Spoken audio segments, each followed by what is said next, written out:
नमस्कार मित्रों, कहानी टाइम में मैं प्रदीप श्रीवास्तव आपका स्वागत करता हूँ। लीजिए सुनिए मेरी एक और कहानी नूरीन। नूरीन होश संभालने के साथ ही अपनी अम्मी की आदतों, कामों से असहमत होने लगी थी। जब कुछ बड़ी हुई तो आहत होने पर विरोध भी करने लगी। ऐसे में वह अम्मी से मार खाती और फिर किसी कमरे के किसी कोने में दुबक कर घंटों सुबुकती रहती। 2-3 टाइम खाना भी नहीं खाती, लेकिन अम्मी उससे एक बार भी खाने को न कहती। बाकी 4 बहनें उससे छोटी थीं। जब अम्मी उसे मारती थी तो वह बहनें इतनी दहशत में आ जाती कि उसके पास पटकती भी न थीं। सब अम्मी के जोरदार चांटों, डंडों, चिमटों की मार से थर थर काँपती थीं। वह चाहे स्याह करे या सफ़ेद, उसके अब्बू शांत ही रहते। अम्मी जब आपा खो बैठती, डंडों चिमटों से लड़कियों को पीटती थीं, तो बेबस अब्बू अपनी एल्युमिनियम की बैसाखी लिए खट खट करते दूसरी जगह चले जाते। उनकी आंखें तब भरी हुई होती थीं, जिन्हें वह कहीं दूसरी जगह बैठकर अपने कुर्ते के कोने से आहिस्ता से पोंछ लेते। वह पूरी कोशिश करते थे कि कोई उन्हें ऐसे में देख न ले, लेकिन अन्य बच्चों से कहीं ज़्यादा संवेदनशील नूरीन से अक्सर वह बच नहीं पाते थे। तब नूरीन चुपचाप उन्हें एक गिलास पानी थमा आती थी। खुद पिटने पर वह ऐसा नहीं कर पाती थी। उसे अब्बू की हालत पर बड़ा तरस आता था। 6 साल पहले एक दुर्घटना में उनका पैर बेकार हो गया था। कई और चोटों के कारण वह ज़्यादा देर बैठ भी नहीं सकते थे। रही सही कसर मुंह के कैंसर ने पूरी कर दी थी। तंबाकू शराब के चलते कैंसर ने मुंह को ऐसा जकड़ा था कि जबड़े के कुछ हिस्से से लेकर जुबान का भी अधिकांश हिस्सा काट दिया गया था, जिससे वह बोल भी नहीं सकते थे। उनकी इस दयनीय स्थिति पर भी अम्मी उन्हें लताड़ने, धिक्कारने, अपमानित करने से बाज नहीं आती थी।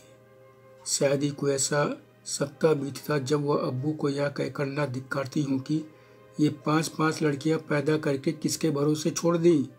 कौन पालेगा इनको? तुम्हारा बोझ ढूंढूं कि इन कर्मजलियों का? हैं? बताओ किस किस को ढूंढूं? जब अब्बू उनकी इन जली कटी बातों पर प्रश्नों और लाचारी से भरी आंखों से देखते तो अम्मी खिचखिचाती हुई या भी जोड़ देती, अब हमें क्या देख रहे हो? जब कहती थी तब समझ में नहीं आया था? तब तो दारू भी चाहिए, मसाला भी चाहिए। खाओ, अब हमी को चबा लो। यह कहते हुए अम्मी पैर पटकती, धरती हिलाती चल देती थी और अब्बू बुत बने बैठे रहते।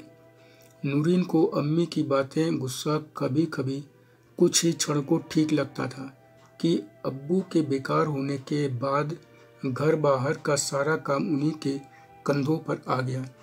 घर के उनके कामों में जहां अब्बू को कपड़े पहनने में मदद करना तक शामिल है, वहीं बाहर का सारा काम, सारे बच्चों के स्कूल के झमेले और फिर दिन में 3 बार आरा मशीन पर जाना।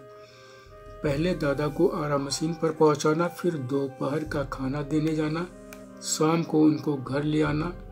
अब्बू के बेकार होने के बाद दादा एक बार फिर से आरा मशीन का अपना पुश्तैनी धंधा देखने लगे थे। नौकरों के सहारे बड़ा नुकसान होने के कारण उन्होंने मजबूरी में यह कदम उठाया था कि चलो बैठे रहेंगे तो कुछ तो फर्क पड़ेगा। नूरीन हालांकि घर के कामों में अम्मी की बहुत मदद करती थी, उम्र से कहीं ज़्यादा करती थी। इसके चलते उसकी पढ़ाई भी डिस्टर्ब होती थी। ऐसे माहौल में नूरीन को कभी अच्छा नहीं लगता था कि कोई मेहमान उसके घर पर आए, लेकिन मेहमान थे कि आए दिन टपके ही रहते थे। शहर के अलग अलग हिस्सों में सभी रिश्तों की मिलाकर उसकी 6 से ज़्यादा फूफू और इनके अलावा चाचा और खालू थे। इन सब में उसे सबसे ज़्यादा अपने छोटे खालू का आना खलता था। वह न दिन देखे न रात जग देखो टपक पड़ते थे। बाकी और जहाँ परिवार के सदस्यों को लेकर आते थे, वहीं वह अकेले ही आते थे। अब्बू के एक्सीडेंट के समय जहाँ कई रिश्तेदारों ने बड़ी मदद की थी, वहीं इस खालू ने खाना पूर्ति करने में कोई कसर नहीं छोड़ी थी। अब्बू के कैंसर के इलाज के वक्त भी यही हाल था। नूरीन को अपनी इस खालू के चेहरे पर मक्कारी धूर्तता का ही साया दिखता था। वह चाहती थी कि अम्मी भी खालू की इस धूर्तता को पहचाने। उसे बड़ा गुस्सा आता जब वह अम्मी के साथ अकेले किसी कमरे में बैठकर हंसी मजाक करते, बतियाते, चाय नाश्ता करते, और अब्बू अलग थलग किसी कमरे में अकेले बैठे सूनी सूनी आंखें लिए दीवार या किसी चीज को एकटक निहारा करते। उस वक्त उसका मन खालू का मुंह नोच लेने का करता जब वह अम्मी के कंधों पर हाथ रखे बगल में चलते हुए रसोई तक चले जाते, या फिर जब वह दोनों कमरे में बातें कर रहे होते तो उसके या किसी बहन के वहां पहुंचने पर अम्मी गुस्से से चीख पड़ती। उसे यह भी समझने में देर नहीं लगी थी कि उसकी ही तरह अब्बू भी अंदर अंदर यह सब देखकर बहुत चिढ़ते हैं, मगर उनकी मजबूरी यह थी कि वह चाहकर भी कुछ बोल नहीं सकते थे। दादा की कुछ चलती नहीं थी। घर चलता रहे इस गरज से वह बेड पर आराम करने की हालत में हिलते कांपते आरा मशीन का धंधा संभालते थे। उन्हें मौत के करीब पहुंच चुके अपने बेटे के इलाज की चिंता सताए रहती थी। वैसे भी अब्बू के इलाज के चलते घर अब तक आर्थिक रूप से बिल्कुल टूट चुका था। बाकी दोनों बेटे मुंबई में धंधा जमा लेने के बाद से घर से कोई खास रिश्ता नहीं रख रहे थे। इसके बावजूद उनकी हिम्मत पस्त नहीं हुई थी। तमाम लोगों का बड़ा भारी परिवार होने के बावजूद वह खुद को एकदम तन्हा ही पाते थे, मगर फिर भी उनकी हिम्मत में कमी नहीं थी। नूरीन उनके इस जज्बे को सलाम करती थी और अब्बू के साथ साथ दादा की सेवा में भी कोई कसर नहीं छोड़ती थी। वह दादा से कई बार बोल चुकी थी कि दादा उसे काम धंधे में हाथ बटाने दें, लेकिन दादा बस यह कहकर मना कर देते कि बेटा, मैं अपने जीते जी तुम्हें लकड़ी के इस धंधे में हरगिज नहीं आने दूंगा। दुकान पर मर्दों की जमात रहती है, वहाँ तुम्हारा जाना उचित नहीं है। दादा की इस बात पर वह चुप रह जाती और मन ही मन कहती, दादा, वहाँ तो बाहरी मर्दों की जमात से आप मेरे लिए खतरा देख रहे हैं, लेकिन घर में धूर्तों की जो जमात आती रहती है उससे मैं कितनी सुरक्षित हूँ, इस पर भी तो कभी गौर फरमाइए। यह सोचते सोचते उसकी आंखें भर आती कि अब्बू देखकर भी कुछ करने लायक नहीं है और दादा घर में धूर्तों की जमात पहचानने लायक नहीं है। वह हर ओर अंधेरा ही अंधेरा देख रही थी। इस अंधेरे को दूर करने की वह सोचती और इस कोशिश में घर के ज्यादा से ज्यादा काम करने के बावजूद जी जान से पढ़ाई करती। अपनी बहनों को भी पढ़ने के लिए बराबर कहती और बहनों को अपने साथ एक जगह रखती, रिश्तेदारों से दूर रहने की कोशिश करती। घर के इस अंधेरे में दरवाजों, कोनों, दीवारों से टकराते गिरते पड़ते उसने ग्रेजुएशन कर लिया। इस पर उसने राहत महसूस की और सोचा कि आगे की पढ़ाई के साथ साथ नौकरी भी तलाशेगी।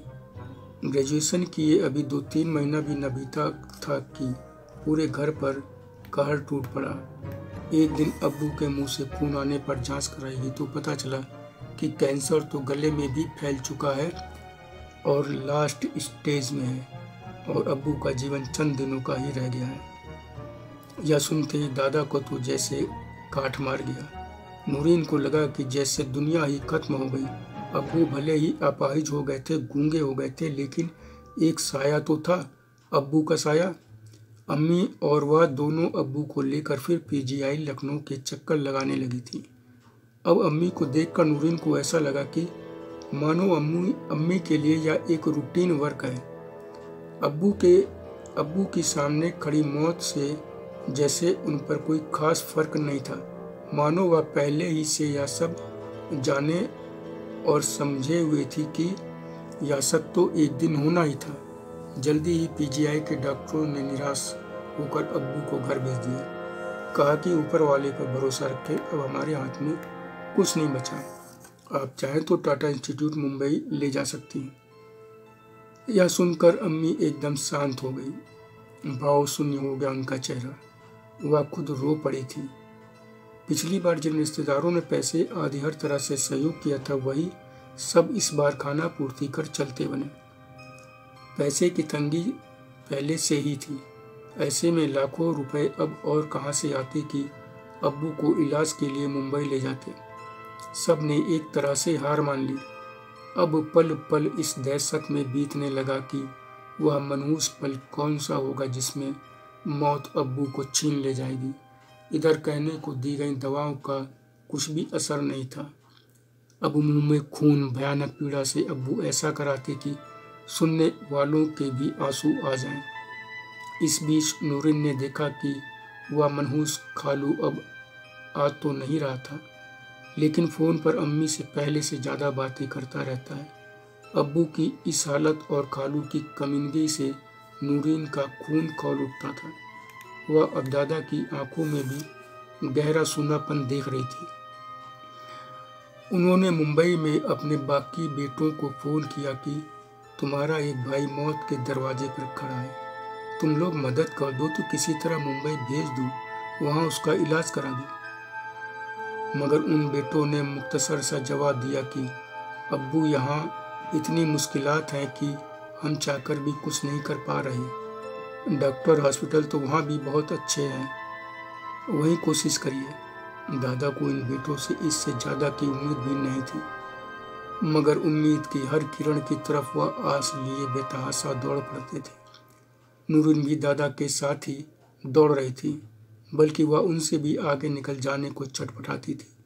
तो इसी छटपटाहट में उसने मुंबई में चाचाओं को खुद भी फ़ोन लगाया कि आप लोग अब्बू को बचा ले, वह ठीक हो जाएंगे तो आप सबके पैसे हर हाल में दे देंगे। नूरिन जानती थी कि उसके चाचा इतने सक्षम हैं कि अब्बू का मुंबई में आसानी से इलाज करा सकते हैं, मगर उन चाचाओं ने नूरिन की आखिरी उम्मीद का सारा नूर खत्म कर दिया। हार कर वह अम्मी से बोली थी कि एक बार वह भी चाचाओं से बोले, लेकिन वह तो जैसे अंजाम का इंतजार कर रही थी। नूरिन की बात पर टस से मस नहीं हुई, कुछ बोलती ही नहीं, बुत बनी उसकी बात बस सुन लेती थी। नूरिन हर तरफ से थक हार कर आखिर में दादा के पास पहुंची। उनके हाथ जोड़कर फपक कर रो पड़ी कि दादा, अब अब्बू को बचा लो। सबने साथ छोड़ दिया दादा, अब आप ही कुछ करिए। अब तो अम्मी भी कुछ नहीं बोलती, दादा बिना अब्बू के कैसे रहेंगे हम लोग। नूरिन को दादा पर पूरा यकीन था कि वह कितना भी जर्जर हो गए हैं, लेकिन फिर भी वह हाथ पर हाथ धरे बैठे रहने वालों में नहीं है। कोई ना कोई रास्ता निकालने की कोशिश जरूर करेंगे। नूरिन के आंसू, उसकी सिसकियों को सुनकर दादा भी रो पड़े थे, मगर जल्दी ही अपने आंसू पोंछते हुए बोले, अल्लाह ताला पर भरोसा रख बच्ची, वह बड़ा रहम करने वाला है, तेरे आंसू बेकार न जाएंगे मेरी बच्ची। इस पर नूरिन बोली थी, लेकिन दादा लाखों रुपए कहाँ से आएंगे, कोई रास्ता तो नहीं दिख रहा। सबने मुंह मोड़ लिया है दादा, वक्त बिल्कुल नहीं है। नूरिन को दादा ने तब बहुत ढाढ़स बंधाया था, लेकिन खुद को लाचार समझ रहे थे। पैसे का इंतजाम कहीं से होता दिख नहीं रहा था। उस दिन वह रात भर जागते रहे, पैसे का इंतजाम कैसे हो। इसी उधेड़बुन में फज्र की अजान की आवाज़ उनके कानों में पड़ी। वह उठना चाह रहे थे, लेकिन उनको लगा जैसे उनके शरीर में उठने की ताब ही नहीं बची। बड़ी मुश्किलों बाद कहीं वो उठकर बैठ सके।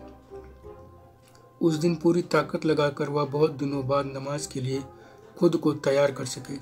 नमाज अदा कर वह बैठे ही थे कि नूरिन फिर उनके सामने खड़ी थी। उसने आंगन की तरफ खुलने वाली कमरे की दोनों खिड़कियां खोल दी थी। कमरे में अच्छी खासी रोशनी आने लगी थी। वह दादा के लिए कॉफ़ी वाले बड़े से मग में भरकर चाय और एक प्लेट में कई रक्स लेकर आई थी। वह दादा को बरसों से यही नाश्ता सुबह बड़े शौक से करते देखती आ रही थी। खाने पीने के मामले में उसने दादा के दो ही शौक देखे थे, एक चाय के साथ बर्मा बेकरी के रक्स खाने और हर दूसरे तीसरे दिन गलावटी कबाब के साथ रुमाली रोटी खाने का। जब खाते वक्त कोई मेहमान साथ होता तो वह यह कहना न भूलते कि भाई, इस शहर के गलावटी कबाब और इस रुमाली रोटी का जवाब नहीं। लोग भले ही काकोरी के गलावटी कबाब को ज़्यादा उम्दा माने, लेकिन मुझे तो यह लजीज लगते हैं। यदि कोई कहता कि अरे काकोरी लखनऊ से कौन सा अलग है, तो वह जोड़ते जाना तो जाता है काकोरी के नाम से ही ना। फिर वह शीर माल और मालपुआ की भी बात करते। नूरीन को अच्छी तरह याद है कि दादा ने कई बार यह भी कहा था कि अगर मुझे कोई दूसरी जगह तक तो ताश भी दे दे और वहाँ गलावटी कबाब ना हो तो मैं वहाँ न जाऊँ। जब मुंह में डेंचर लग गए तो कहते इस डेंचर ने सारा स्वाद ही बिगाड़ दिया। नूरीन ने दादा को अब्बू के पहले ऑपरेशन के बाद पल भर में अपनी इस प्रिय चीज को हमेशा के लिए त्यागते देखा था। तब उन्होंने यह कहते हुए कबाब रोटी से भरी प्लेट हमेशा के लिए सामने से परे सरका दी थी कि जब यह मेरे बेटे के गले नहीं उतर सकती तो मैं इसे कैसे खा सकता हूँ। उस दिन के बाद नूरीन ने दादा को इस ओर देखते भी न पाया। आज उन्हीं दादा ने रस भी खाने से साफ मना कर दिया। कहा नूरीन बेटा अब कभी मेरी आंखों के सामने यह न लाना।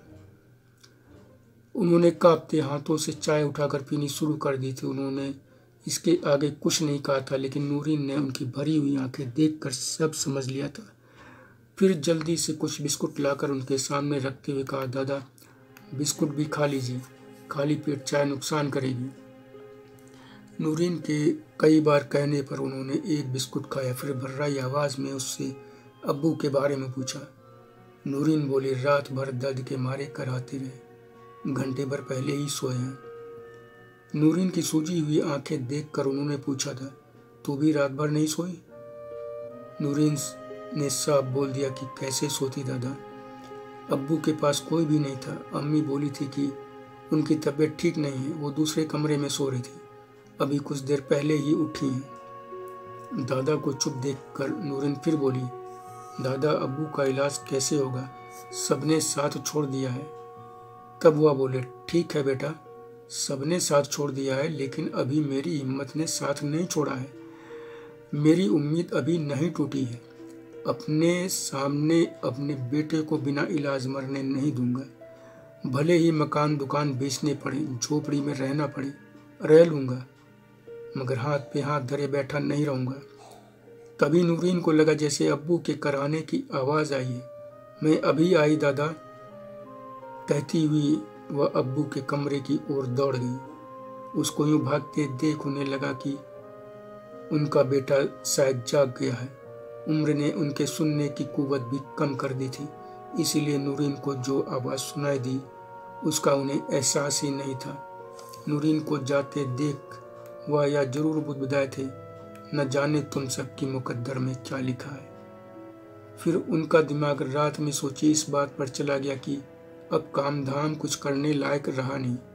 आरा मशीन का धंधा भी बड़ा मुश्किलों वाला हो गया है, रोज कुछ ना कुछ लगा ही रहता है। मुंशी विपिन बिहारी के सहारे यह काम अब कब तक खींचूंगा। गुंडे माफिया दुकान की लंबी रोड, लंबी चौड़ी जमीन पर नजर गड़ाए हुए हैं, बरसों से गाहे बगाहे धमकाते आ रहे हैं। सब शॉपिंग कॉम्प्लेक्स अपार्टमेंट बनवाकर अरबपति बनने का ख्वाब पाले हुए हैं। यही साध सही होता तो खुद ही करता। लखनऊ यूनिवर्सिटी पास ही है, हॉस्टल ही बनवा देता तो कितना कमाता। मगर जब ठीक था तो मेरी कुछ सुनता नहीं था। होटल से लेकर न जाने काहे काहे का ख्वाब हुआ भी पाले हुआ था। अब न मेरा ठिकाना है न उसका। इस बीच भू माफिया और भी ज्यादा सलान ठोकने लगे हैं। जीते जी यह हाल है, मरने के बाद तो सब ऐसे ही इन सबको मार धकिया के कब्जा कर लेंगे। माफिया तो माफिया, ये MLC माफिया तो आए दिन हाथ जोड़ जोड़ कर और डराता है। भाई परिवार सब के सब एक से बढ़कर एक हैं। चुनाव के समय चचा जान कह के एक वक्त पूरे डालीगंज में घुमा लाया था। मैंने कभी बेचने की बात ही नहीं की थी, लेकिन न जाने कितनी बार कह चुका है। चचा जब भी बेचना हो तो हमें बताना, आपको मुंह मांगी रकम दूंगा, सारे कामकाज बैठे बैठे करा दूंगा। क्यों ना इसे ही बेच दूं? किसी और को बेचा तो टांग अड़ा देगा माफिया, ऊपर से नेता, जान छुड़ाना मुश्किल हो जाएगा। दुकान भी जाएगी, पैसा भी नहीं मिलेगा। 5-6 साल पहले ही 60-70 लाख बोल रहा था। कहता हूँ अब सब कुछ बहुत बदल चुका है। प्रॉपर्टी के दाम आसमान को छू रहे हैं। 1.25 करोड़ दे दो तो लिख देता हूँ तुम्हारे नाम। 1.25 करोड़ कहूँगा तो 1 करोड़ में तो सौदा पट ही जाएगा। इतने में साद का इलाज भी करा लूँगा। 70-75 लाख जमा कर ब्याज से किसी तरह घर का खर्च चलाऊँगा। इसके अलावा अब कोई रास्ता बचा नहीं है। मकान बेचने से इसका आधा भी न मिलेगा। पुराने शहर की इन पतली पतली गलियों और आए दिन के दंगे फसादों से आजिज आकर लोग पहले ही नई कॉलोनियों को तरफ खुले में जा रहे हैं, तो ऐसे में यहाँ कौन आएगा। नूरुद्दीन के दादा ने सारा हिसाब किताब करके नेता माफिया के घर जाने के लिए अपने मुंशी को फ़ोन करके कहा कि किसी कारिंदे को ऑटो के साथ भेज दे। वह नूरुद्दीन या उसकी अम्मी को लेकर नहीं जाना चाहते थे। फ़ोन करके उन्होंने रिसीवर रखा और एक गहरी सांस लेकर बुदबुदाए, जाने मुकद्दर में क्या लिखा है। इस बुढ़ापे में ऊपर वाला और न जाने क्या क्या करवाएगा। वह करीब 2 घंटे बाद जब माफिया नेता के यहाँ से लौटे तो बड़ी निराशा के भाव थे चेहरे पर। कारिंदा उन्हें उनके बेड पर बैठा कर चला गया था। वह ज़्यादा देर बैठ न सके और बेड पर लेट गए। नूरुद्दीन, उसकी बहनें, अम्मी, कोई भी आसपास दिख नहीं रहा था। गला सूख रहा था मगर किसी को आवाज़ देने की ताब नहीं थी। काफ़ी देर बाद नूरुद्दीन दरवाजे के करीब दिखी तो उन्होंने कोई रास्ता न देख अपनी छड़ी जमीन पर भरसक पूरी ताकत से पटकी की आवाज़ इतनी तेज हो कि नूरुद्दीन सुन ले। इससे जिस तरीके से आवाज़ नूरुद्दीन के कानों में पहुंची, उससे वह सशंकित मन से दौड़ी आई दादा के पास और छड़ी उठाकर पूछा, अरे दादा, क्या हुआ? आप कहाँ चले गए थे? अम्मी आपको दुकान तक छोड़ने जाने आई तो आप न जाने कहाँ चले गए थे। वह बहुत गुस्सा हो रही थी। उन्होंने नूरुद्दीन की किसी बात का जवाब देने के बजाय इशारे से पानी मांगा। नूरुद्दीन पानी लेकर आई तो पीने के कुछ देर बाद बोले, तेरे अब्बू कैसे हैं? नूरुद्दीन ने कहा, सो रहे हैं। लेकिन आप कहाँ चले गए थे? तब वह बोले, साद के इलाज के लिए पैसे का इंतजाम करने गया था। उनकी यह बात सुनकर नूरुद्दीन कुछ उत्साह से बोली, तो इंतजाम हो गया दादा? इस पर गहरी सांस लेकर बोले, अभी तो नहीं हुआ। बड़ी जालिम है यह दुनिया। सब मजबूरी का फ़ायदा उठाना चाहते हैं, मगर परेशान ना हो, मैं जल्दी ही कर लूँगा। और हाँ सुनो, कुछ देर बाद मुझसे मिलने कोई आएगा, उसे यहीं भेज देना और देखना उस समय कोई शोर शराबा ना हो। नूरुद्दीन दादा की बात से बड़ी निराश हुई। पानी का खाली गिलास लेकर वह बुझे मन से रसोई में चली गई। अम्मी कुछ काम से बाहर जाते समय खाना बनाने को कह गई थी, मगर उसका मन कुछ करने का नहीं हो रहा था। वह अच्छी तरह समझ रही थी कि हर पल अब्बू उन सब से दूर होते जा रहे हैं। उसने सोचा कि दादा से पूछूं कि वह कहाँ से, कैसे, कब तक पैसों का इंतजाम कर पाएंगे। फिर यह सोचकर ठहर गए कि कहीं वह नाराज ना हो जाए। वह समझदार तो बहुत थी, लेकिन अभी दादा की तकलीफ का सही अंदाजा नहीं लगा पा रही थी। दादा बेड पर लेटे लेटे उस बिल्डर का इंतजार कर रहे थे, जिसे वह बात करने के लिए फ़ोन कर बुला चुके थे। क्योंकि माफिया नेता ने उन्हें निराश किया था, वह अपने को ठगा हुआ सा महसूस कर रहे थे। उसने बड़ी होशियारी से उनकी खूब आओ भगत की थी, गले लगाया था, बड़ी आत्मीयता भरे लफ्ज़ों में कहा था, अरे चचा जान, आप परेशान ना होइए। आपको साद के इलाज के लिए जितना पैसा चाहिए 20-25 लाख वह लेकर जाइए। पहले उसका इलाज करवाइए, बाकी सौदा लिखा पड़ी होती रहेगी। आप जो रकम कहेंगे हम देने को तैयार हैं, मगर पहले साद का इलाज कर जरूरी है। चचा, ये बड़ी भयानक बीमारी है, संभलने का मौका नहीं देती, और फिर साद का मामला तो बहुत गंभीर है, पहले ही एक ऑपरेशन हो चुका है। उसकी बात याद कर उन्होंने मन ही मन उसे गरियाते हुए कहा, कमीना मुझे कैसे डरा रहा था। 20-25 लाख में करोड़ों की प्रॉपर्टी हड़पना चाहता है। 20-25 लाख देकर पहले फंसा लेगा, फिर औने पौने दाम देगा कि इससे ज़्यादा नहीं दे पाऊंगा। चाहे दें या ना दें, मेरे पैसे वापस कर बात खत्म करिए। और क्योंकि तब पैसे वापस करना मेरे बस में नहीं होगा, तब औने पौने में सब लिख देने के सिवा मेरे पास कोई रास्ता नहीं होगा। इसके चक्कर में पड़ा तो या तो दर दर का भिखारी बना देगा कमीना कितना पीछे पड़ा हुआ था कि पैसा लिए ही जाइए। जब दाल नहीं गली तो कैसे आवाज़ में तलखी आने लगी थी। देखो अब यह बिल्डर क्या गुल खिलाता है। जब तक बिल्डर आया नहीं तब तक वह इन्हीं सब बातों में उलझते रहे। इस बीच नूरीन ने बहुत जिद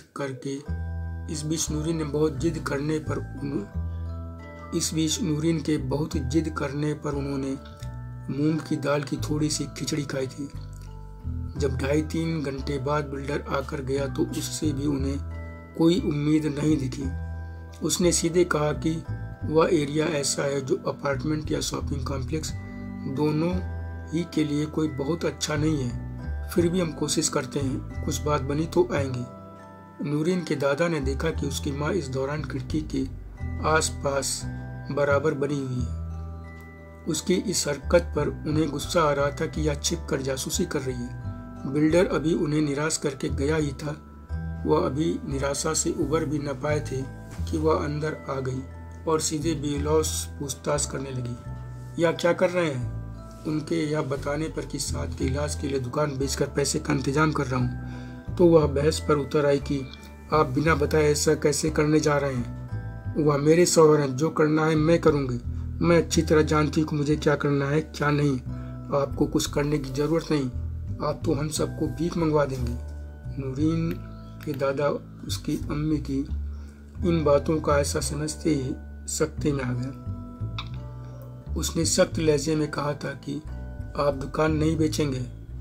इस पर क्रोधित होकर उन्होंने भी पुरजोर आवाज में कहा, वो तो मैं भी जानता हूँ कि वह तुम्हारा शौहर है और तुम इसके साथ क्या कर रही हो, लेकिन उससे पहले वह मेरी औलाद है, मेरे जिगर का टुकड़ा है। मैं उसे अपने जीते जी कुछ नहीं होने दूंगा। प्रॉपर्टी मेरी है, मैं उसे बेचूंगा, उसका इलाज कराऊंगा। मुझे रोकने वाला कोई कौन होता है?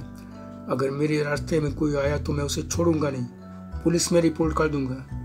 जब और ज्यादा बोलने की ताब ना रही तो वह अपना थर थर कांपता शरीर लेकर बेड पर लेट गए। इस बीच दोनों की तेज आवाजें सुनकर नूरीन दौड़ी चली आई थी। वह अब्बू के पास बैठी थी। जब उसने यह तेज आवाजें सुनी थी, उसकी बाकी बहनें भी आ गई थी, मगर सब अम्मी का आग बबूला चेहरा देखकर सन खड़ी रह गई। नूरीन भी कुछ बोलने की हिम्मत न कर सकी। क्षण भर भी न बीता कि अम्मी दरवाजे की ओर पलटी और चीख पड़ी, यहाँ मरने क्यों आ गई सब की सब? इतने बड़े घर में कहीं और मरने का ठौर नहीं मिला क्या? अम्मी का भयानक चेहरा देखकर सभी सियार उठी। सभी देखते देखते वहां से भाग ली। नूरीन भी चली गई। तब उसकी अम्मी बुदबुदाई, देखती हूँ बुढ़ऊ की बिना मेरे तू कैसे कुछ करता है। कब्र में पड़ा है, ऊपर खाक भर पड़ने को बाकी रह गई है, और हमें धमकी दे रहा है पुलिस में भेजने की। मुझे पुलिस के डंडे खिलाएगा? घबरा मत, पुलिस के डंडे कैसे पड़वाए जाते हैं यह मैं दिखाऊंगी तुझे। अगला दिन तू इस घर में नहीं, पुलिस के डंडों गालियों के बीच थाने में बिताएगा। नूरीन को बरगला कर उससे मेरे खिलाफ भड़काया रहता है ना, देखना उसी नूरीन से मैं तुझे न ठीक कराऊं तो अपनी वालिद की औलाद नहीं। इसके बाद नूरीन की अम्मी का बाकी दिन सोने से पहले तक का सारा समय बच्चों को मारने पीटने गरियाने शौहर की इस दयनीय हालत में भी उनको झड़कने अपने दूल्हा भाई से कई दौर में लंबी बातचीत करने में बीता। रात करीब 10 बजे दूल्हा भाई को उन्होंने घर भी बुलाया। फिर उसको और नूरीन को लेकर एक कमरे में घंटों कुसुर न जाने क्या बतियाती रही। नूरीन के अलावा बाकी बच्चों को दूसरे कमरे में सोने भेज दिया था। बातचीत के दौरान नूरीन कई बार उठकर बाहर जाने को हुई, लेकिन उन्होंने उसे पकड़ पकड़ बैठा लिया। उस रात उसे सुलाया भी अपने ही पास। यह अलग बात है कि नूरीन रात भर रोती रही, जागती रही, सो नहीं पाई। अगली सुबह रोज जैसी सामान्य ही दिख रही थी। नूरीन दादा को उनका नाश्ता दे आई थी, मगर उसके चेहरे पर अजीब सी दहशत, अजीब सा सूनापन ही था। वह खोई खोई सी थी। फिर 11 बजते बजते उसकी अम्मी उसे तैयार कर चौक थाने पहुंच गई। जब घंटे भर बाद नूरीन को लेकर लौटी तो उसने सबसे पहले ससुर के कमरे की ही जांच पड़ताल की। वहाँ दो लोगों को बैठा पाकर भुनभुनाई, बुढ़ा प्रॉपर्टी डीलरों का जमघट लगाए हुए है, सठिया गया है। कुछ देर और सठिया ले, तेरा सठियानापन ऐसे निकालूंगी कब्र में भी तेरी रूह कांपेगी। दूल्हा भाई को लोफर कहता है ना, घबरा मत। इधर नूरीन ने कमरे में पहुंचते ही बुर्का उतार कर फेंका और फूट फूट कर रो पड़ी। उसकी अम्मी बाकी बहनों को दूसरे कमरे में बंद कर उसके पास पहुंची। बोली, देख मैं जो भी कर रही हूँ तेरे अब्बू की जान बचाने के लिए कर रही हूँ। मैं उनको और किसी को भी कुछ नहीं होने दूंगा। अब तू खुद ही तय कर ले कि अपने अब्बू की मौत का गुनाह अपने से लेना चाहती है या उनकी जान बचाकर अल्लाह की नेक बंदी बनना चाहती है। अम्मी की बातों का नूरीन पर कोई असर नहीं था। वह फूट फूट कर रोती ही रही। उसे थाने से आए हुए घंटा भर भी न हुआ था कि इंस्पेक्टर 2 कांस्टेबलों के साथ आ धमका। घर के दरवाजे से दादा के कमरे तक उन्हें उसकी अम्मी ही लेकर गई। उसके दादा बेड पर आंखें बंद किए लेटे हुए थे। प्रॉपर्टी डीलर कुछ देर पहले ही जा चुकी थी। कमरे में इंस्पेक्टर कांस्टेबलों के जूतों की आवाज़ सुनकर दादा ने आंखें खोल दी। दाहिने तरफ सिर घुमाकर 3 लोगों को अम्मी सनखड़ा देखकर माजरा एकदम समझ न पाए। तभी इंस्पेक्टर बोला, जनाब उठिए, आपसे कुछ बात करनी है। इंस्पेक्टर का लहजा बड़ा नम्र था। शायद दादा की उम्र और उनकी जर्जर हालत देखकर वह अपने कड़क पुलिसिये लहजे में नहीं बोल रहा था। चेहरे पर अचंभे की अनगिनत रेखाएं लिए दादा उठने लगे। उठने में उनकी तकलीफ देखकर इंस्पेक्टर ने उन्हें बैठने में मदद की और साथ ही प्रश्न भरी नजर नूरीन की अम्मी पर भी डाली। दादा ने बैठकर कांपते हाथों से चश्मा लगाया और इंस्पेक्टर की तरफ देखकर बोले, जी बताइए, क्या पूछना चाहते हैं। दादा का चेहरा पसीने से भर गया था। इंस्पेक्टर ने उनका नाम पूछने के बाद कहा, आपकी पोती नूरीन ने कंप्लेंट की है कि आप आए दिन उसके साथ छेड़छाड़ करते हैं। आज तो आपने हद ही कर दी, सीधे उसकी आबरू लूटने पर उतर आए। उसके अब्बू बीमार हैं, लाचार हैं, तो आप उसकी मजबूरी का फायदा उठा रहे हैं। इंस्पेक्टर इसके आगे अपनी बात पूरी न कर सके। दादा अपने दोनों हाथ कानों पर लगाकर बोले, तौबा तौबा या अल्लाह, ये मैं क्या सुन रहा हूँ। इस उम्र में इतनी बड़ी जलालत भरी तोहमत, या अल्लाह अब उठा ही ले मुझे। या कहते कहते दादा गस खाकर बेड पर ही लुढ़क गए। इस पर इंस्पेक्टर ने एक जलती नज़र अम्मी पर डालते हुए कहा, इनके चेहरे पर पानी डालिए और अपनी बेटी को भी बुलाइए। इस बीच इंस्पेक्टर ने मोबाइल पर अपने सीनियर से बात की, जिसका लबो-लुआब यह था कि मामला संदेहास्पद है। दादा को जब तक होश आया तब तक इंस्पेक्टर ने नूरीन से भी पूछताछ कर मामले को समझने की कोशिश की, लेकिन नूरीन ने रटा हुआ जवाब बोल दिया। अब तक उसके खालू सहित कई लोग आ चुके थे। घर के बाहर भी लोगों का हुजूम लगने लगा था। लोगों तक बात फैलते देर न लगी। छुट भये नेता मामले को तूल देने की फिराक में लग गए। किसी को यकीन नहीं हो रहा था कि अब तक 80-82 वर्ष का जीवन इज्जत से बेदाग गुजार चुके असदुल्ला खां उर्फ मुन्ने खां अपनी पोती के साथ ऐसा करेंगे। अपने समय के मशहूर कनकौवेबाज यानी पतंगबाज मुन्ने खां का आसपास अपने समय में अच्छा खासा नाम था। पूरे जीवन उन पर किसी झगड़े फसाद, किसी भी तरह के गलत काम का आरोप नहीं लगा था। मजहबी जलसों में भी वह खूब बढ़ चढ़कर हिस्सा लेते थे। लोगों के बीच उनकी जो छवि थी, उससे किसी को उन पर लगे आरोप पर यकीन नहीं हो रहा था। थाने पर उनके पहुंचने के साथ ही लोगों की भीड़ भी पहुंचने लगी थी। लोगों को समझ ही नहीं आ रहा था कि आरोपी दोनों एक ही परिवार के हैं, एक ही घर के सदस्य हैं, किसको क्या कहें। थाने पर वरिष्ठ अधिकारियों ने समझा बुझाकर भीड़ को वापस किया। मुन्ने खां नूरीन उसकी अम्मी से कई बार पूछताछ की गई। नूरीन से महिला अफसर ने बड़े प्यार से सच जानने का प्रयास किया, लेकिन नूरीन ने हर बार उसे वही सच बताया जो उसकी अम्मी और खालू ने रटाया था। इससे वह बुरी तरह खफा हो गई। अंततः मुन्ने खां को हवालात में डाल दिया गया। अगले 3 दिन उनके हवालात में ही कटने वाले थे, क्योंकि अगले दिन किसी त्योहार की और फिर इतवार की छुट्टी थी। नूरीन जब अम्मी खालू के साथ घर पहुंची तो देखा रात 9 बजने वाले थे। फिर भी घर के आसपास दर्जनों लोगों का जमावड़ा था। सारे लोगों के चेहरे घूमकर उन्हीं लोगों की तरफ हो रहे थे। अंदर पहुंचते ही नूरीन फूट फूट कर रोने लगी। अब तक एक एक कर सारी फुफ्फू फूफा खालू खाला सब आ चुके थे।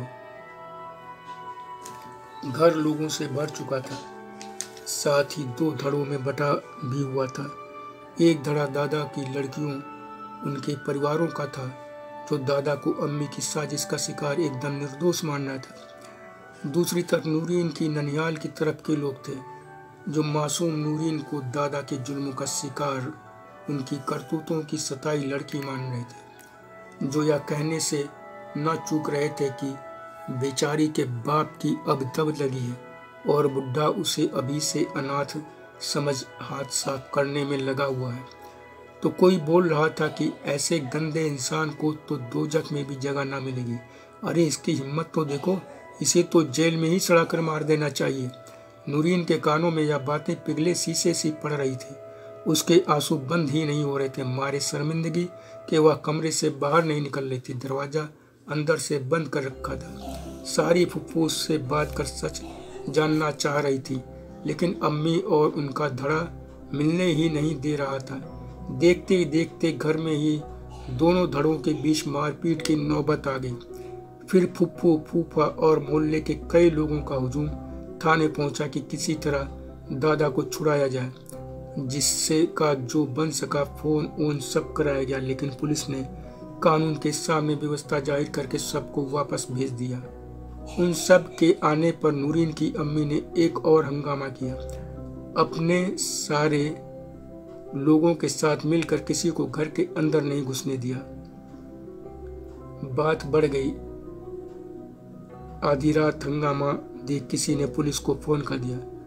पुलिस ने मामले की गंभीरता को देखते हुए फूफू फूफा आदि सबको उन्हें उनके घर वापस भेज दिया। नूरीन करीब 3 बजे कमरे से बाहर निकलकर अब्बू के पास गई। अब तक अम्मी सहित सब सो रहे थे। उसने अब्बू को देखा, वह भी सो रहे थे। वह उनके सिराने खड़ी उनके चेहरे को अपलक निहारती रही।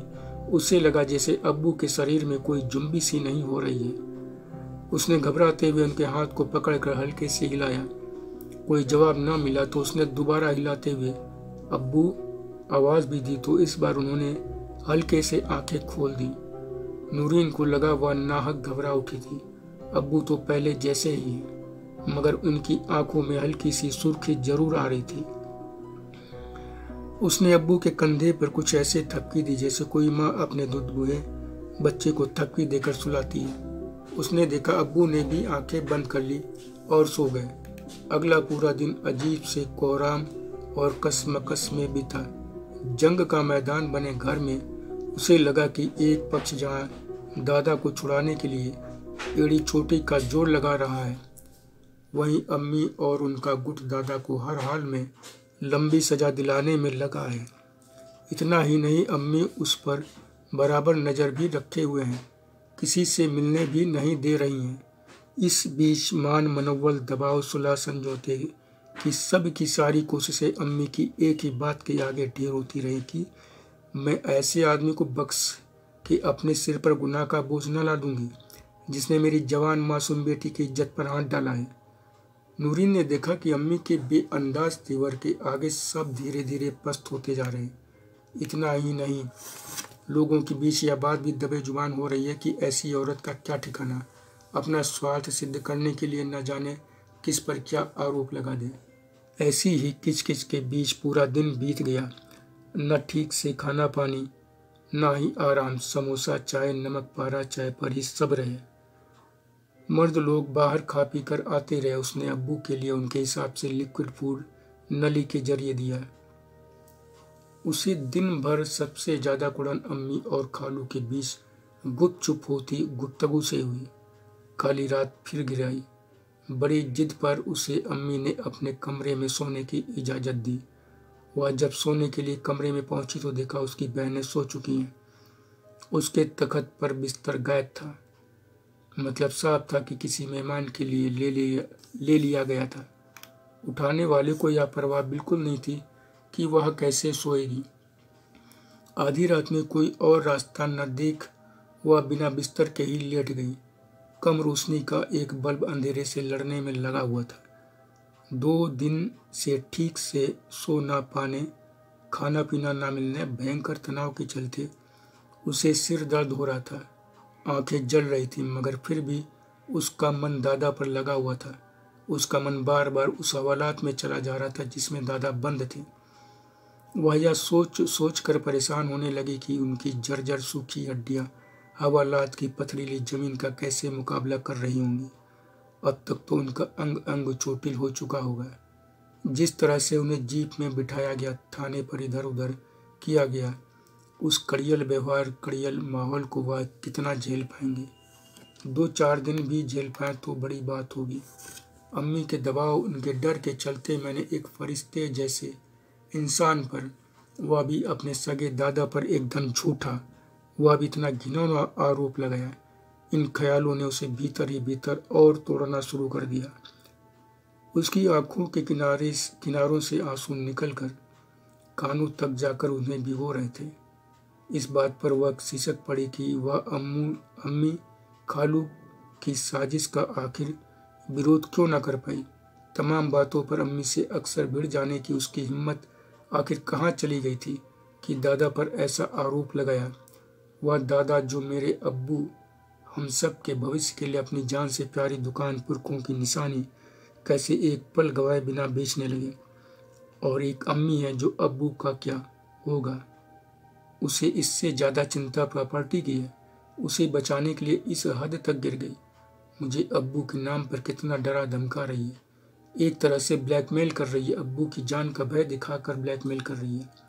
जबकि सच यह है कि ऐसे तो अब्बू जितने समय के मेहमान हैं वह भी ना चल पाएंगे, और मुझे तो मुंह दिखाने लायक ही नहीं छोड़ा है। मैं किस तरह लोगों को अपना मुंह दिखाऊंगी? सच तो सामने आएगा ही, दादा छूटेंगे ही। या अल्लाह, मैं कैसे करूंगी इन सब का सामना? अपना या काला मुंह दुनिया के किस कोने में ले जाऊंगी? कहाँ छिपाऊंगी अपना गुनाह? अल्लाह कभी माफ़ नहीं करेगा मुझे। पुलिस वाले जिस तरह बार बार पूछताछ कर रहे हैं, मैं ज़्यादा समय उनको अंधेरे में रख नहीं पाऊंगी। वैसे भी उन सब की हमदर्दी दादा के ही साथ है। उन्हें सिर्फ प्रमाण नहीं मिल रहा है कि झूठ पकड़ सके। जिस दिन वह मेरा झूठ पकड़ेंगे उस दिन मुझे जेल भेजे बिना छोड़ेंगे नहीं, और तब मुझे सजा होने से कोई नहीं बचा सकेगा। मैं बर्बाद हो जाऊंगी। बताते हैं लेडीज पुलिस भी बहुत मारती है। अम्मी के दबाव में मैंने जो गुनाह किया है उसकी सजा अल्लाह जो देगा वो तो देगा ही।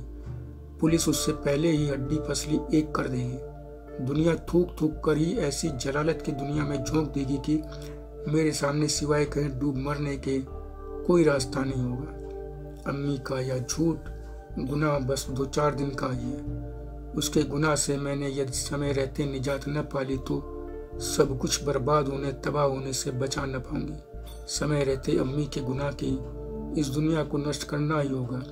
इसी में पूरे परिवार उनकी भी भलाई है। नूरीन लाख थकी, मांदी, भूखी, प्यासी थी, लेकिन दिमाग में चलते इन बातों के बवंडर से खुद को अलग नहीं कर पा रही थी। आंखों में गहरी नींद थी, लेकिन उन्हें बंद कर वह सो नहीं पा रही थी। उसके दिलो दिमाग इंतहा की हद तक बेचैन थी। तालाब से बाहर छिटक गई मछली की तरह उसकी तड़फड़ाहट बढ़ती ही जा रही थी कि कैसे इस हालात को बदल दे। जो काली खुद पर पोत ली है उसे साफ कर पाक साफ बन जाए। उलझन, तड़फड़ाहट, बेचैनी इतनी बड़ी कि वह उठकर बैठ गई। अगली सुबह उसकी अम्मी जल्दी ही उठ गई। उसने रात भर एक सपना कई बार देखा कि नूरीन अपनी सारी बहनों को लिए घर के आंगन में एक तरफ खड़ी है। वो उन्हें जो भी बात कहती है उसे नूरीन और उसकी बहनें एकदम तवज्जो नहीं दे रही हैं, और जब वह गुस्से में उन्हें मारने दौड़ती है तो वह सब नूरीन के पीछे पीछे कुछ कदम बाहर को जाकर एकदम गायब हो जाती हैं। उन्होंने बेड पर से उतरने के लिए दोनों पैर नीचे लटकाए, दुपट्टे को ओढ़ने के लिए कंधे पर पीछे फेंका तो उनको लगा कि उसके एक कोने पर कुछ बंधा हुआ है। दुपट्टे के छोर को वापस खींचा तो देखा उनका शक सही था। वह मन ही मन बोली, मैं तो दुपट्टे में यूं कभी कुछ बांधती नहीं। कल सोते वक्त भी कुछ नहीं था मेरे हाथ में जो बंद थी। मन में बढ़ती जा रही इस उलझन के बीच ही उन्होंने गांठ खोलकर देखा तो उसमें किसी कॉपी के कई पन्ने बंधे हुए थे, जिसके पहले पन्ने पर बड़े अक्षरों में सिर्फ इतना लिखा था, अम्मी यह सिर्फ तुम्हारे लिए है, आगे के पन्नों को पूरा जरूर पढ़ लेना। यह लाइन पढ़ते ही उसकी अम्मी भीतर ही भीतर कुछ बुरा होने की आशंका से घबरा उठी। उन्होंने अपनी धड़कनों के बढ़ते जाने को स्पष्ट महसूस किया, साथ ही पूरे शरीर में एक थरथराहट भी। जल्दी से अगला पन्ना खोलकर पढ़ना शुरू किया। पहली लाइन पढ़ते ही दिल धक से होकर रह गया। चेहरे पर पसीने की बूंदें चमक उठी, हथेलियां नम उठी। कुछ क्षण अपने को संभालने के बाद उन्होंने पहली ही लाइन से फिर पढ़ना शुरू किया। नूरीन ने बिना किसी अभिवादन के सीधे सीधे लिखना शुरू किया था कि अम्मी मैं हमेशा के लिए घर छोड़कर जा रही हूँ। इसके लिए सिर्फ और सिर्फ तुम जिम्मेदार हो। मैं तुम्हारे गुनाहों में अब और साथ नहीं दे सकती, इसलिए मेरे पास इसके अलावा और कोई रास्ता नहीं बचा है। इससे भी पहले यह कहूँगी कि मैं अब्बू को, निरीह लाचार अब्बू को तुम्हारे गुनाहों के कारण समय से पहले मौत के मुंह में जाते नहीं देख सकती, और साथ ही यह भी कि तुम अब्बू के इलाज में अकेली सबसे बड़ी बाधा हो, रुकावट हो। अम्मी मैंने अब तक अपने जीवन में तुम्हारी जैसी औरत नहीं देखी जो संपत्ति के लालच में अपने शौहर को मौत के मुंह में धकेल दे, मुफ्त की संपत्ति पाने के लिए फरिश्ते जैसे अपने ससुर पर अपनी पोती की इज्जत लूटने का घिनौना इल्जाम लगा दे। तुम लालच में इतनी अंधी हो गई हो कि अपनी बेटी की इज्जत पूरी दुनिया के सामने उछालते तुम्हें जरा भी संकोच शर्म नहीं आई। तुमने पल भर को भी यह न सोचा कि 80 बरस के ऐसे इंसान पर तुम आरोप लगा रही हो जो चलने फिरने खाने पीने में भी लाचार है। वह मेरी जैसी लहीम सहीम एक लड़के की इज्जत क्या लूट पाएगा। तुम्हें यह आरोप लगाते हुए जरा सी यह बात समझ में न आई कि दुनिया तुम्हारी इन बातों पर कैसे यकीन कर लेगी। हर आदमी शुरू से ही तुम पर ही शक कर रहा है। पुलिस को दुनिया ऐसी वैसी कहती रहती है, लेकिन वह सब भी तुम ही पर शक कर रहे हैं कि तुमने मुझ पर कोई ना कोई दबाव बनाकर ही मुझे इस साजिश में शामिल किया है। अम्मी तुम्हें भले ही पुलिस वालों दुनिया वालों की नज़र में खुद के लिए लानत मलामत ना दिख रही हो, लेकिन मैंने उनकी नज़रों में अपने लिए गुस्सा, नफरत, लानत, मलामत सब देखा है। किसी के सामने पढ़ने पर शर्म के मारे मैं जमीन में धंसी चली जाती हूँ। मुझे लगता है कि जैसे सचमुच ही सरे राह मेरी इज्जत लुट चुकी है। तुम्हें भले ही इन बातों से कोई फर्क ना पड़े, लेकिन मुझे वह सब सुनकर लगता है कि इससे अच्छा था कि मैं मर ही जाती। उस महिला पुलिस अधिकारी ने बड़ा साफ साफ पूछा कि तुम्हारे दादा ने यह छेड़खानी पहली बार की या इसके पहले कितनी बार की? उन्होंने तुम्हारे शरीर के किस किस हिस्से को छुआ? वह मुझसे सच उगलवाने पर इस कदर तुली हुई थी कि शरीर के अहम हिस्सों की तरफ इशारा करके पूछती, यहाँ छुआ? यहाँ छुआ? किस तरह से दबाया, कितना किया? मैं जवाब दे पाने के बजाय फूट फूट कर रो पड़ी थी। अम्मी, मुझे यह सब सुनकर लग रहा था मानो सचमुच मेरी इज्जत लुट रही है। असहनीय थी मेरे लिए वह जलालत। मैं उस पुलिस अधिकारी को क्या बताती कि मेरे दादा के हाथ हमेशा सब बच्चों की भलाई के लिए, दुआ के लिए ही उठे। सिर पर हाथ हमेशा आशीर्वाद के लिए ही रखा।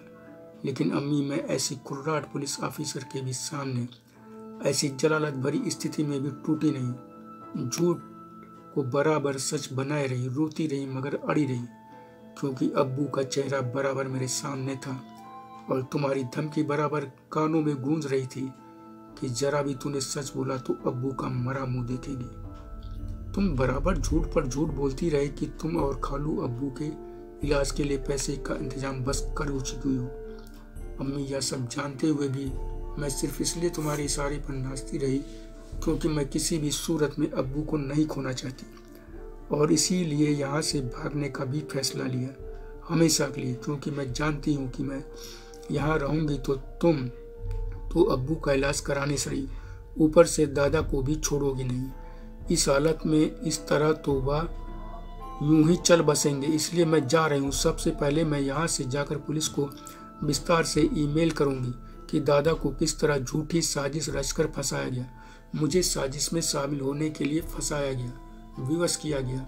इन सारी बातों की मैं वीडियो रिकॉर्डिंग करके वीडियो भी पुलिस को मेल कर दूंगी कि दादा बिल्कुल बेगुनाह है, उन्हें तुरंत छोड़ दिया जाए। इस काम के लिए मैं तुम्हारा मोबाइल ले जा रही हूँ। यह काम पूरा होते ही कुरियर से भेज दूंगी, क्योंकि अपने पास रखूंगी तो पुलिस इसके सहारे मुझ तक पहुँच जाएगी। सच जानने के बाद वह तुम्हें नहीं छोड़ेगी।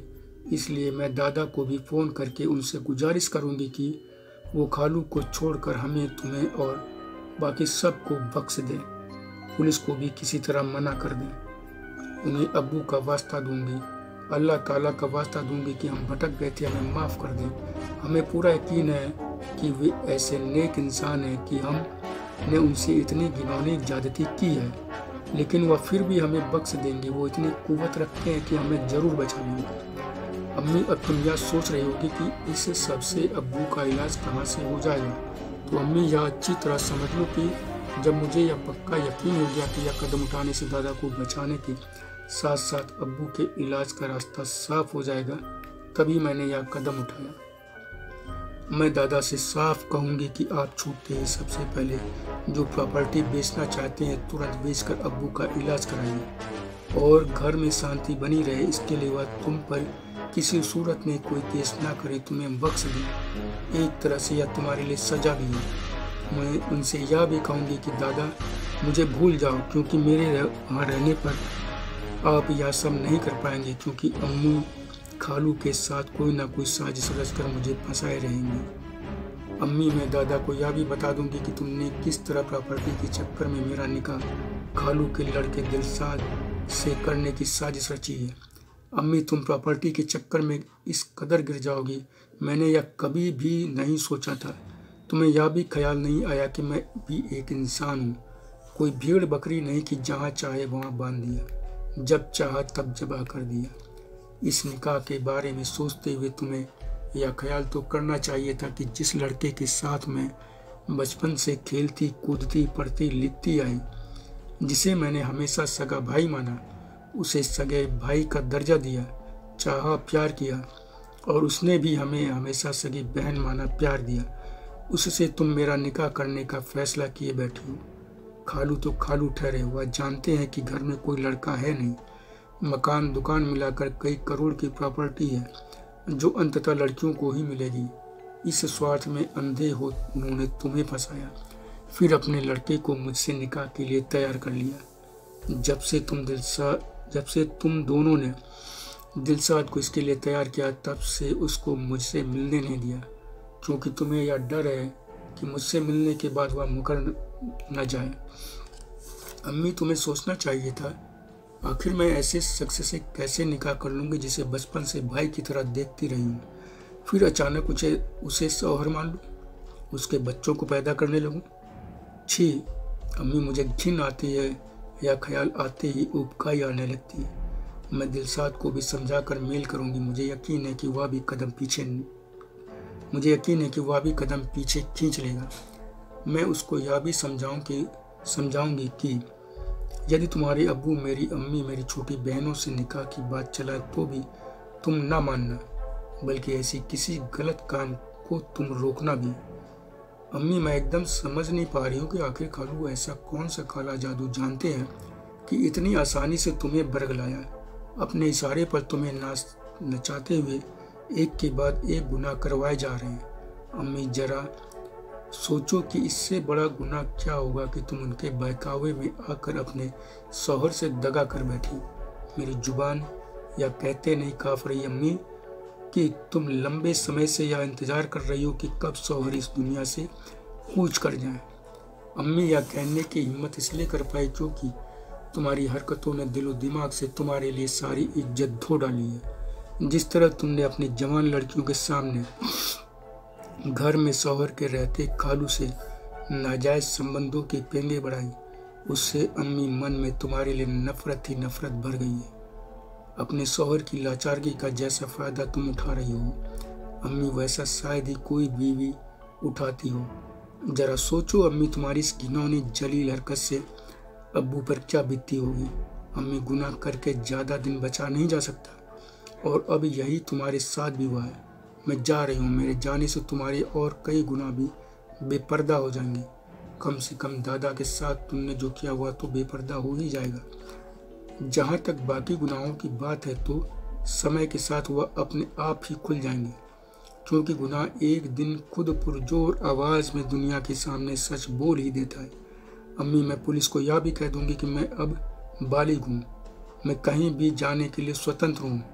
अब मैं घर में नहीं रहूंगी, इसलिए मुझे ढूंढा न जाए। दादा से कहकर सारे केस समाप्त करवा लूंगी। अम्मी, मुझे अपनी हिम्मत, अपनी क्षमता पर यकीन है। एक दिन अपना एक मुकाम जरूर बनाऊंगी।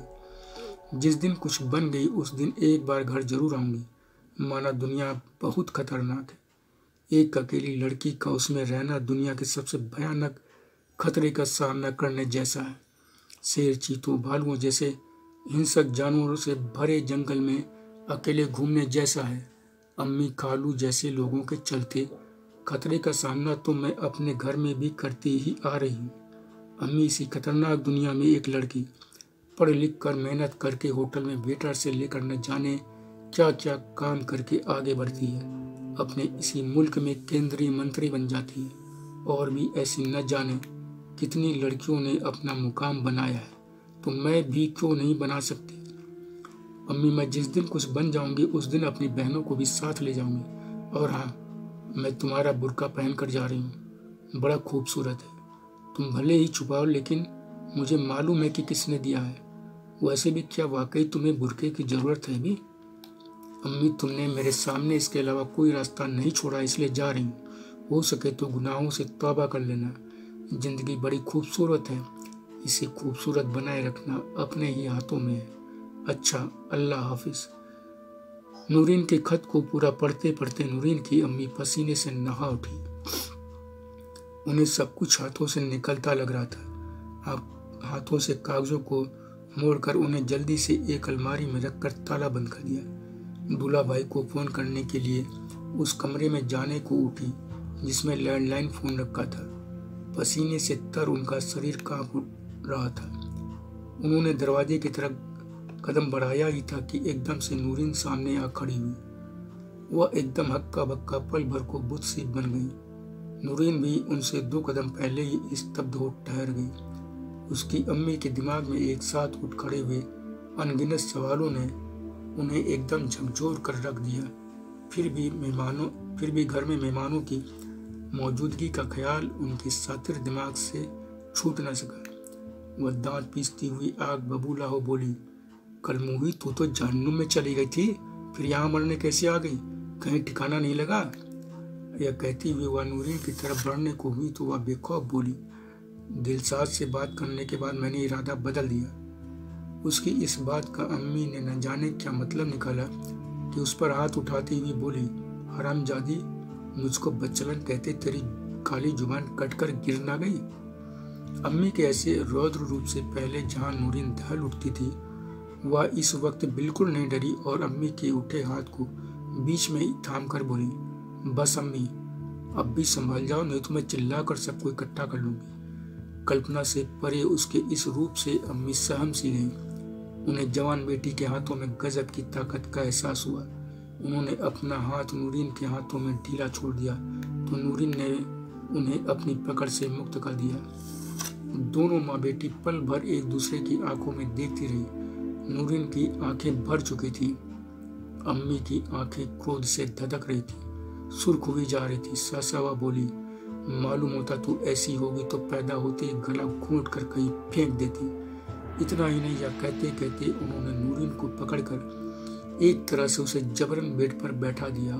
फिर बोली, मैंने ख्वाब में भी नहीं सोचा था कि तू ऐसी नमक हराम एहसान फरामोश होगी, इतनी बदकार होगी कि अपनी अम्मी को ही बदनाम करने पर तुल जाएगी।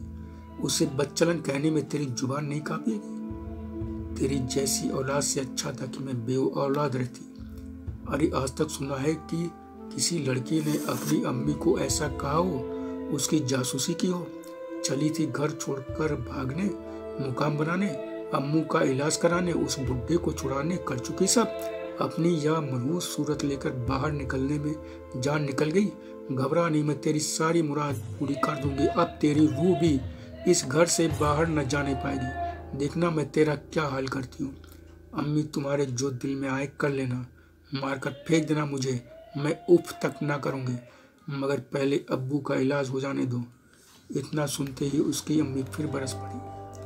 बोली, हाँ, ऐसे बोल रही है जैसे करोड़ों रुपए वो कमा कर भरे हुए हैं घर में, और बाकी जो बचा वो तूने भर दिए हैं। अम्मी, उन्होंने कमा के करोड़ों भरे नहीं है, तो तुमसे या दादा से भी कभी इलाज के लिए एक शब्द बोला भी नहीं है।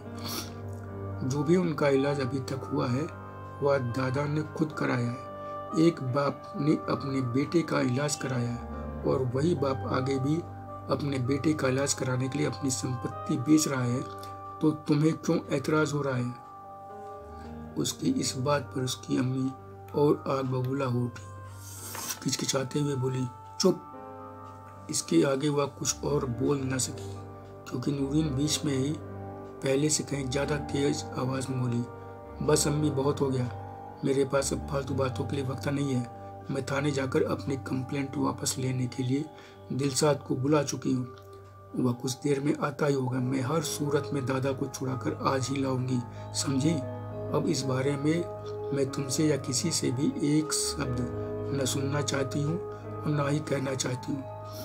नूरीन की एकदम तेज आवाज एकदम से ज्यादा तल्ख हो गई तेवर से उसकी अम्मी जैसे ठहर सी गई। उन्हें बोलने का मौका दिए बगैर नूरीन बोलती गई।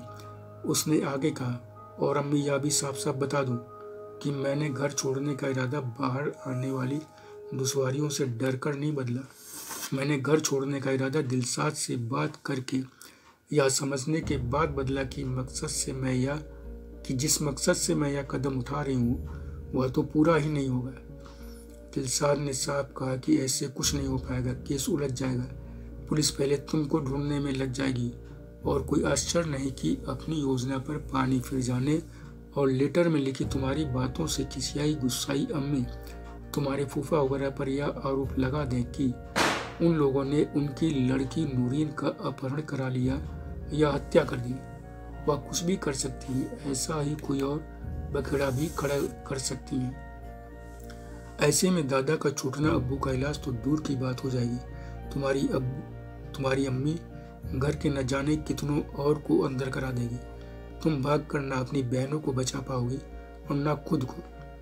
जैसे उन्होंने तुम्हारा निकाह मुझसे तय कर दिया, वैसे ही तुम्हारे ना रहने पर तुम्हारी बहनों का निकाह ऐसे ही तय कर देंगी। मेरे इनकार करने पर दूसरे भाइयों से कर देंगे। कुल मिलाकर पूरा घर तबाह हो जाएगा, जबकि यहाँ रहकर जो तुमने तय किया है वह सब हो जाएगा। घर की और ज्यादा थू भी नहीं होगी। मुझसे जितनी मदद हो सकेगी मैं वह सब करूँगा। अम्मी, मुझे दिलशाद की सारी बातें एकदम सही लगी। मुझे जब पक्का यकीन हो गया कि मैं यहाँ रहकर ही सब कुछ कर पाऊंगी, तभी मैंने अपना इरादा बदला। अम्मी, दिलशाद ने सच्चे भाई होने का अपना हक बखूबी अदा किया है। वह कुछ ही देर में यहाँ आने वाला है। मैं फिर तुमसे कह रही हूँ कि अपनी जिद से अब भी तौबा कर लो। दादा को छुड़ाने साथ चलो। अब्बू का इलाज करवाने के लिए वह जो करना चाहते हैं वह उन्हें करने दो। इससे मेरी तुम्हारी इस घर की दुनिया में और ज्यादा बदनामी होने से बच जाएगी। हम दोनों ये कह देंगे कि गलतफहमी के कारण यह गलती हो गई। थाने वाले मान जाएंगे। वह सब तो पहले से ही दादा को बेगुनाह मानकर ही चल रहे हैं। अम्मी, मान जाओ, अभी भी वक्त है। इससे ऊपर वाला हमें बख्श देगा, वरना ये तो गुनाह एक कबीरा है जो कभी बख्शा नहीं जाएगा। इसलिए कह रही हूँ, तैयार हो जाओ, हमारे साथ चलो, क्योंकि अब मैं किसी भी सूरत में पीछे हटने वाली नहीं। एक बात तुम्हें और बता दूं कि मैं यहाँ तुमसे यह सब कहने नहीं आई थी। मैं तो इरादा बदलने के बाद जो खत तुम्हारे दुपट्टे में बांध गई थी उसे वापस लेने आई थी, जिससे कि तुम उन्हें पढ़ ना सको। उनमें लिखी बातों से तुम्हें दुख ना पहुंचे, मगर बदकिस्मती से आज तुम रोज से जल्दी उठ गई और खत पढ़ लिया। उनमें लिखी बातों के लिए अभी इतना ही कहूंगी कि मुझे माफ कर दो, या बाद में जो सजा चाहे दे लेना, मगर अभी चलो। नूरीन अपनी बात पूरी करके ही चुप हुई। उसकी अम्मी 2 बार बीच में बोलने को हुई लेकिन उसने मौका ही नहीं दिया। उसके तेवर ने उसकी अम्मी को यकीन करा दिया कि बाजी अब उसके हाथ से निकलकर बहुत दूर जा चुकी है। अब भलाई अगली पीढ़ी की बात मान लेने में ही है, नहीं तो इसके जोश में उठे कदम से वह भी हवालात का सफर तय कर सकती है। साजिश रचने के आरोप में करम जला दिलशाद इसके साथ है ही। तभी दरवाजे पर दस्तक हुई, जिसे सुन नूरीन फिर से उनसे मुखातिब हुई। कहा, लगता है दिलशाद आ गया है। तुम साथ चल रही हो तो मैं रुकूं, नहीं तो अकेले ही जाऊं। उसकी अम्मी ने एक जलती हुई नजर उस पर डालते हुए नफरत भरी आवाज में मुख्तसर जवाब दिया, चलती हूँ। इस बीच घर में ठहरे कई मेहमान जाग चुके थे। उनकी आवाजें आने लगी थी। नूरीन बाहर दरवाजा खोलने को चल दी। वह बात किसी और तक पहुंचने से पहले अम्मी को लेकर थाने के लिए निकल जाना चाहती थी, जिससे बाकी सब कोई रुकावट न पैदा कर दे। उसे लगा कि थाने पर जल्दी पहुंचकर इंतजार कर लेना अच्छा है, लेकिन यहाँ रुकना नहीं। धन्यवाद मित्रों, अभी आप सुन रहे थे मेरी कहानी नूरीन।